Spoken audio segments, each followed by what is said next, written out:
آپ کا اس کے ہاتھ آنا اس کی ایک بڑی کامیابی ہوگی، لیکن فی الحال وہ زیادہ سرگرم نہیں ہے، ورنہ ایسے لوگ جس کے دشمن ہو جائیں اس پر پوری طاقت سے حملہ کرتے ہیں۔ اس لحاظ سے دیکھا جائے تو وہ ٹھنڈا ہی ہے۔ ان حالات میں ہمارا رویہ کیا ہونا چاہیے وسیم؟ سچی بات ہے، میں نہیں سمجھتا کہ مرشد علی سے کسی قسم کی مصالحانہ ڈیل مستقبل میں بھی کارآمد ثابت ہوگی۔ وہ جب بھی مشکل سے نکلے گا آپ کا رخ کرے گا۔ میری سوچ بھی یہی ہے۔ آپ کو بہت زیادہ سیکیورٹی میں رہنا ہوگا، دوسرے آپ کو نارمل طرز زندگی ترک کرنا ہوگا۔ اس کے علاوہ واحد حل یہ ہے کہ آپ ملک چھوڑ کر کسی محفوظ جگہ چلے جائیں۔ پہلا راستہ میرے لیے ممکن نہیں ہے اور دوسرا مجھے قبول نہیں، تو پھر کون سا راستہ باقی رہ جاتا ہے؟ ایک راستہ ہے، میں مقابلہ کروں گا مرشد علی سے، اس کے میدان میں مقابلہ کروں گا میں۔ مقابلہ؟ وسیم کا منہ کھل گیا۔ ہاں، مقابلہ، یہی واحد راستہ بچا میرے لیے۔ شہباز صاحب، شاید آپ ان کی طاقت کا درست اندازہ نہیں کر پا رہے ہیں۔ مجھے اندازہ ہے، میں ہاتھی اور چوٹی کی مثال نہیں دوں گا، کیونکہ مرشد علی اور میں دونوں انسان ہیں۔ جو وہ کر سکتا ہے میں بھی کر سکتا ہوں۔ نہیں، آپ اس کی طرح ظالم اور گھٹیا نہیں ہو سکتے۔ میں نے اپنے ہاتھوں کی طرف دیکھا، چند مہینے پہلے تک میں بھی یہی سمجھتا تھا، لیکن اب تک کئی افراد میرے ہاتھوں مارے جا چکے ہیں۔ پر وہ تو آپ نے اپنے دفاع میں مارے تھے۔ کسی دن شاید میں مرشد علی یا اس کے گرگوں کو جان بوجھ کر بھی مار دوں گا۔ خیر چھوڑو، یہ لمبی بحث ہے۔ تم ایسا کرو، بلّہ چودھری نامی شخص کے بارے میں معلوم کرو۔ اس کے 2 آدمی تمہارے آدمیوں کی تحویل میں ہیں۔ خاص طور سے بلّہ چودھری کے پاس فتح خان کی موجودگی کی تصدیق کرنی ہے۔ ٹھیک ہے، میں اپنے آدمی لگا دیتا ہوں۔ بہتر ہوگا پہلے ان 2 افراد سے تفصیلی بات کر لو۔ اور ہاں، کل رات عادل کے آدمیوں نے کوٹھی کے باہر سے ایک شخص کو پکڑا ہے جس کا دعویٰ ہے کہ وہ صحافی ہے۔ اس نے ایک اخبار کا پریس کارڈ بھی دکھایا ہے۔ جی، میں بھی اسے چیک کرتا ہوں۔ میں اور وسیم باہر نکل آئے۔ وسیم نے عادل کو بلا کر ہدایات دی۔ وہ خاموشی سے سنتا رہا، لیکن اس کے چہرے سے لگ رہا تھا کہ اسے یہ احکامات ناگوار گزر رہے تھے۔ آخر میں وہ سر ہلا کر چلا گیا۔ میں نے وسیم سے کہا، یار تمہارا بہنوئی مجھے دوسرے آدمی سے ذرا مختلف لگتا ہے۔ ہاں، مزاج کا مختلف ہے، لیکن بے حد ذمہ دار آدمی ہے۔ مجھے حیرت ہے تم نے اپنی بہن کو بھی۔ سونیا شروع سے ہمارے ساتھ ہے۔ آپ کو یہ سن کر حیرت ہوگی، جب ہم نے کام شروع کیا تو میرے ساتھ سونیا اور شکیل تھے۔ ہم 3 افراد نے اس آرگنائزیشن کی بنیاد رکھی تھی۔ آج اس میں 300 سے زیادہ افراد ہیں۔ میں نے ذرا محتاط انداز میں کہا، لیکن یہ تمہارے بعض ساتھیوں کو ناگوار گزرتا ہوگا جس طرح تم میرا ساتھ دے رہے ہو۔ وہ چونکا، پھر جلدی سے بولا، ایسی بات نہیں ہے جناب۔ دیکھو وسیم، میرا تم پہ قرض نہیں ہے جو تمہیں لازماً ادا کرنا ہو۔ اگر تم اس معاملے سے پیچھے ہٹنا چاہو تو مکمل طور پر آزاد ہو۔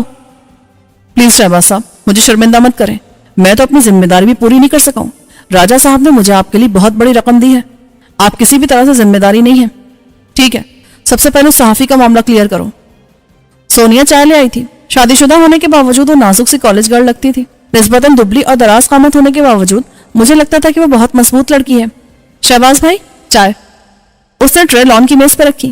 عادل کام سے نکلے ہوئے، اس لیے آپ فی الحال میری ذمہ داری ہے۔ میں نے چائے کا سپ لیا۔ واہ، چائے اگر تم نے بنائی ہے تو خوب بنائی ہے۔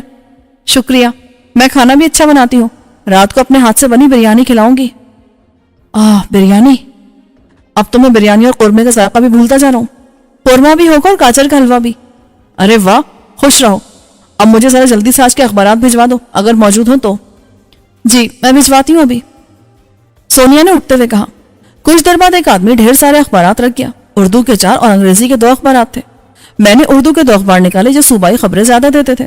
دوسرے اخبار کے اندر ایک خبر نے میری توجہ حاصل کر لی تھی۔ میں نے شام کے اخبارات بھی منگوائے تھے۔ اس خبر نے مجھے چونکا دیا تھا۔ جنوب مشرقی پنجاب کے ایک چھوٹے سے ریلوے اسٹیشن کے اسٹیشن ماسٹر کا بے ایمانہ قتل۔ میرے اندر سرخی نے ہلچل مچا دی تھی، اور جب خبر دیکھی تو ایک لمحے کے لیے دل رک گیا۔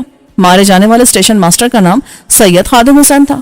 پولیس نے نامعلوم افراد کے خلاف قتل کا مقدمہ قائم کر لیا تھا۔ خبر میں زہرا کا کوئی ذکر نہیں تھا، لیکن یہ بات یقینی تھی اگر قاتل اسے ساتھ نہیں لے گئے تھے تب بھی وہ پولیس کے ہاتھ لگ چکی تھی اور اسے واپس شکر گڑھ پہنچایا جا چکا ہوگا۔ میں نے افسوس سے سر ہلایا۔ شاید خادم حسین معاملے کی سنگینی کو سمجھ نہیں سکا تھا۔ جب اس نے زہرا کی ذمہ داری قبول کی تھی تو اسے وہیں ٹکے رہنے کے بجائے پہلی فرصت میں وہاں سے چلے جانا چاہیے تھا۔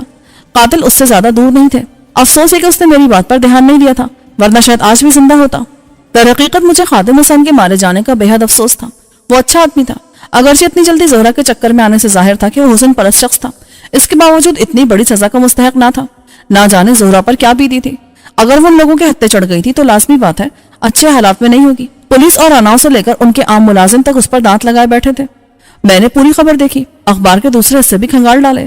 دوسرے اخبار میں لاہور میں اچانک ہونے والی فائرنگ اور ڈکیتی کی وارداتوں کو جلی حروف میں شائع کیا گیا تھا۔ ایک رپورٹر نے مال روڈ پر فائرنگ اور ڈاکٹر صاحب کی کوٹھی کے باہر مارے جانے والے تینوں ڈاکوؤں کا آپس میں رشتہ جوڑا تھا، کیونکہ مال روڈ پر مارے جانے والے 2 افراد میں سے ایک ڈاکوؤں میں سے ایک کا بھائی تھا۔ دونوں بھائیوں کا سوائے بوڑھی ماں کے اور کوئی نہ تھا اور اب وہ بے سہارا ہو چکی تھی۔ انگریزی اخبارات میں ایک مضمون اسلام آباد اور اس کے گرد و نواح میں واقع سیاسی برادریوں کے بارے میں تھا۔ ان میں مرشد علی کے خاندان کا ذکر بھی تھا۔ کچھ اشارے حالیہ واقعات کی طرف بھی تھے اور کہا گیا تھا کہ ان کی وجہ سے مرشد علی مشکلات میں ہے۔ اس بار اس کے حریف بڑی تیاری کے ساتھ میدان میں اترے تھے۔ خاص طور سے انہوں نے کالج کی طالبہ کے اغوا اور اس کی مرشد ہاؤس سے برآمدگی کو اس خاندان کی سیاسی ساکھ کو تباہ کرنے کے لیے اچھالا۔ ایک بزنس مین کا بھی ذکر تھا جس سے مرشد کے بھائی نادر کی دشمنی تھی۔ اس کے دفتر پر حملہ کر کے اسے تباہ اور دفتر کے گارڈ کو قتل کر دیا گیا تھا۔ بزنس مین غائب تھا اور اس کے وکیل نے پولیس اور مرشد کے خلاف اغوا کا کیس درج کرا رکھا تھا۔ کورٹ میں ابھی یہ معاملہ چل رہا ہے۔